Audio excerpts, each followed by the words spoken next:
tell us about the impulse behind this, the transposition of mythology to the present times. Thank you, Bindu, and thank you to the organizers of the Kerala Literature Festival for putting up a wonderful event. So on the inspiration behind KAALKOOT, right? So it was a combination of things. I think one certainly was that we are blessed as a country with a rich history and a rich mythology. So my book, while it is set in today's world, draws heavily from Secret from the Last Days of the Freedom Struggle. And just while reading about the freedom struggle, I realized that, the portrayal in our college textbooks, or school textbooks, is a little, how should I put it, a little dry and academic. But actually the lives of these people were far more intriguing and vibrant than we normally associate. And so that was one of the inspirations behind choosing part of the freedom struggle as a backdrop.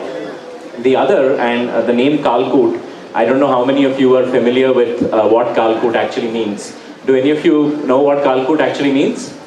So there is this episode called the Samudra Manthan in the Puranas, where the Devas and Asuras supposedly churned the primeval cosmic ocean in an effort to extract the nectar of immortality.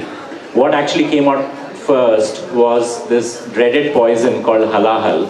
Halahal is also known as KAALKOOT. So KAALKOOT is a metaphor for a deadly poison that can actually potentially engulf the whole universe. And in a way, you could relate it to the toxicity of our own minds. When you churn our own mind through whatever creative or meditative processes, you have a lot of toxicity that comes out. So I think our rich mythology was also an inspiration. And lastly, I think just places. I mean, we are blessed as a country with such abundant natural beauty.